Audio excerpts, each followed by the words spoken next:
খেয়াল করে দেখবে আমরা প্রত্যেকেই এমন একটা সংসার আশা করি যেখানে শুধুমাত্র সুখ আর সুখ থাকবে, না থাকবে কোনো দুঃখ, না থাকবে কোনো ঝামেলা, না থাকবে কোনো হিংসা বিবাদ। আসলে অশান্তিটাকে আমরা সবাই ভয় পাই, তবে সত্যি কথা বলো তো যে অশান্তিবিহীন, ঝামেলাবিহীন, দুঃখবিহীন সংসার সত্যিই কি আমরা পাই?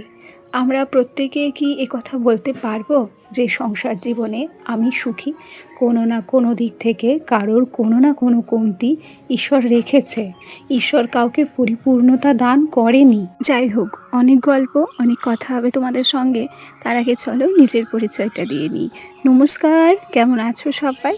আশা করছি সবাই ভালো আছো, আর আমরাও বেশ ভালো আছি। আমি রিমি। আজকে আমার আরও একটি নতুন ব্লগে তোমাদের সবাইকে অনেক অনেক স্বাগত জানাই। আজ অনেক গল্প করব তোমাদের সঙ্গে, শুধু সাথে থেকো তোমরা আমার। বেশ কয়েকদিন হলো আমি কিন্তু অনেকের অনেক ভালো ভালো কমেন্ট পাই, তবে কি বলো তো, সব সময় না কমেন্ট পড়া আমার ক্ষেত্রে সম্ভব হয়ে ওঠে না। আবার আমি অনেকের ভিডিও দেখি যাদের ভিডিওতে গিয়ে ছোট্ট একটা কমেন্ট করে আসি। একটা কথাই তোমাদের বলবো যে আমার উপর বিশ্বাস রেখো। আমি কিন্তু প্রত্যেকের পুরো ভিডিওই সঙ্গে থাকি, তবে কাজের ব্যস্ততা, বাচ্চা সামলানো, সমস্ত কিছু একা হাতে করা, সেই সাথে তোমাদের ভিডিও দেখা, এগুলো করতে গিয়ে কোথাও বসে ভিডিও দেখা কিন্তু আমার হয় না। তবে সবার ভিডিও বিশ্বাসের সঙ্গে আমি শেষ পর্যন্ত থাকি। ধরে ধরে কমেন্ট করতে পারি না ঠিকই, তাই বলে যে মাঝপথে আমি তোমাদের ভিডিও ছেড়ে দিই সেটা কিন্তু কখনো করি না। যাই হোক, ওই যে কথায় বলে বিশ্বাসে মিলাই বস্তু, তর্কে বহুদূর। আচ্ছা, তোমরা খেয়াল করেছো আজ প্রথম আমার ভিডিওতে একটা নতুন মানুষকে তোমরা দেখেছো? আসলে ওটা আমার দেওর। ও খুব একটা আমাদের ভিডিওর সামনে আসে না, তবে আজকে চলে এসেছে। তবে আমি না ওকে রেখেই দিয়েছি, কেটে আর বাদ দিইনি। যাকে চলো, সকাল সকালই আজকে দিনটা শুরু করেছি। ও হ্যাঁ, আজকে আমরা বাড়িতে আসার সাথে সাথে আমার শাশুড়ি মা বাড়ি থেকে বেরিয়ে গেছে। কেন বেরিয়ে গেছে সেটা অবশ্যই তোমাদেরকে শেয়ার করব।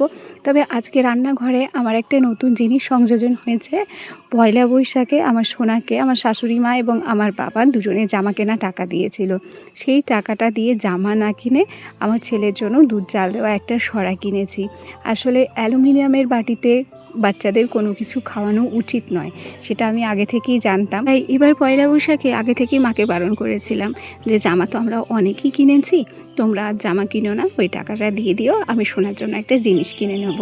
আর দুজনের টাকা মিলে আমি কিন্তু সরাটা কিনেছি দুধ জাল দেওয়ার জন্য। মোটামুটি 500 দুধ আটবে। আর তার উপরে একটু একটু করে রান্নাঘরটাও কিন্তু পরিবর্তন করার চেষ্টা করছি। গল্প করতে করতে আমরা কিন্তু দুজনের জন্য 2 কাপ চা করে নিয়েছি, আর ছেলের জন্য দুধ বিস্কুটটাও রেডি করে নিয়েছি। আমি গিয়েছিলাম গত পরশু দিনকে বাবার বাড়ি, এবং দিদিমা শাশুড়ি ছিল আমার মাসি শাশুড়ির বাড়িতে দেবনাথপুরে। সেখান থেকে গিয়ে আমি দিদিমাকে নিয়ে এসেছি। আমি কিন্তু দিদা বলি না, শুরু থেকেই দিদিমা বলি, তাই তোমাদের সামনে দিদিমাই বললাম। যাকে দিদিমা আর আমি দুজন মিলে চা খেয়ে নিলাম, আর এদিকে হচ্ছে শাশুড়ি মা পুজো দিচ্ছে, আর এরপরেই উনি কিন্তু বেরিয়ে গেছে, জানো তো। যাই হোক, গতকালকে রাত্রে না বৃষ্টি হয়েছে, আর আমরা এসেছিও গতকালকে রাত্রে। আসার পর বাড়িতে রান্না বান্না খুব সকাল সকালই করে ফেলেছিলাম। ওই 8টা সাড়ে 8টা নাগাদ ভীষণ ঝড় বৃষ্টি হয়েছিল, কারেন্টও চলে গিয়েছিল। সকালবেলা তোলা হয়েছে হেলেঞ্চা শাক। তোমরা হেলেঞ্চা শাক কারা চেনো আমাকে জানিও। আর দিদিমা কিন্তু হেলেঞ্চা শাকগুলোই বাছছে, আর এদিকে আমি হচ্ছে ভাত বসাবো। রান্নাঘরে আরও একটি নতুন জিনিস অ্যাড করেছি, সেটা হচ্ছে ওই কাচের কন্টেনারটা। ওটা আমার ভীষণ পছন্দ হয়েছিল। তোমরা তো জানো যে আমার রান্নাঘরে প্লাস্টিকের জিনিস আছে ঠিকই, তবে আমি খুব একটা বেশি প্লাস্টিক ইউজ করি না। ওই যে শুরুতেই বললাম যে একটু একটু করে রান্নাঘরের পরিবর্তন করার চেষ্টা করেছি। যখন পুরোপুরি পরিবর্তন করব অবশ্যই তোমাদেরকে শেয়ার করব। ওদিকে 1 কাপ চা খাওয়ার পর ভাত বসিয়ে দিয়ে এসে সোনাকে একটু পড়াতে বসেছি। বিছানাটা কোনোরকমভাবে একটু হলেও পরিষ্কার পরিচ্ছন্ন করেছি। বাসি বিছানায় সোনাকে বসাইনি, পরে ভাবছি বিছানাটা একদম পরিষ্কার করে নেব। এরপর সোনাকে বই পড়ানোর পর বেশ কয়েকটা বাসনকোসন ছিল, এখন সেগুলোকেই ধুয়ে নিলাম। আর ছোট ছোট এই কাঁসার থালগুলো দেখছো, জানো এর মধ্যে আমারও না ছোটোবেলার একটা থাল আছে। এখন বর্তমানে স্টিলের কিছু জিনিসও বাদ দিয়েছি, আর কি প্রত্যেক দিন খাওয়ার জন্য আমরা কাঁসার থালগুলো বার করে নিয়েছি।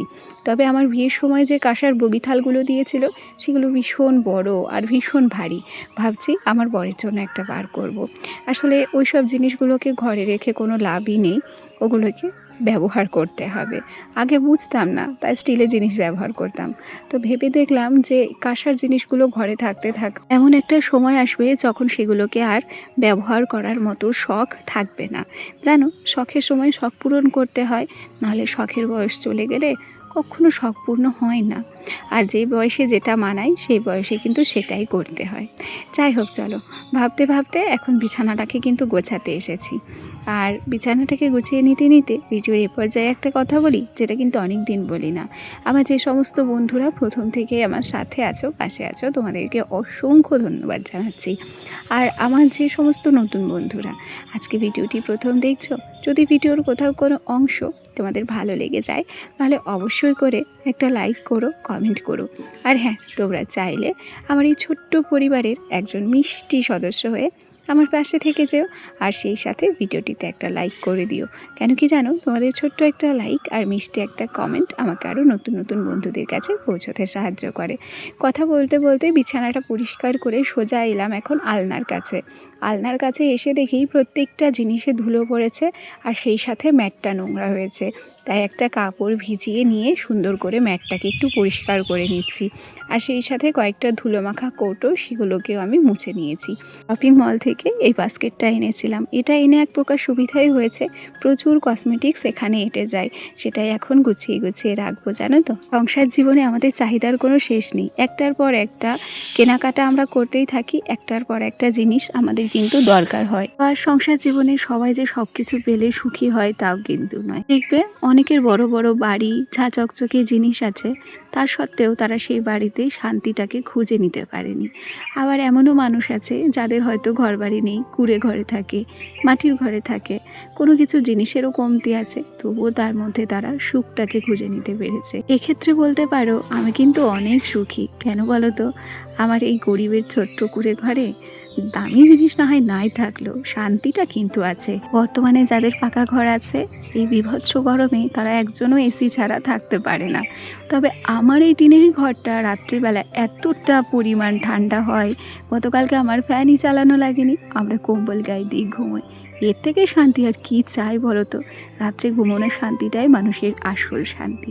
যাই হোক, ওই যে বললাম শাশুড়ি মা বেরিয়ে গেছে। আসলে কি, আমার শাশুড়ি মা কয়েকদিনের জন্য গেছে হচ্ছে পুরুলিয়া, আমার ননদের বাড়ি। আমার ননদ ওখানে থাকে, তাই ওকে দেখতে গেছে। আর সেই জন্যই এক প্রকার আমার বাড়ি পুরো ফাঁকা থাকবে। দিদিমা শাশুড়ি যেহেতু আমার মাসির শাশুড়ি বাড়ি ছিল, তাই দিদিমাকে আমি গতকালকে নিয়ে এসেছি, আর আজকে আমার শাশুড়ি মা দুপুরবেলা বেরিয়ে গেছে। ভালো, আজ তবে আসি, কাল আবার দেখা হবে। সবাই ভালো থেকো, টাটা সবাইকে।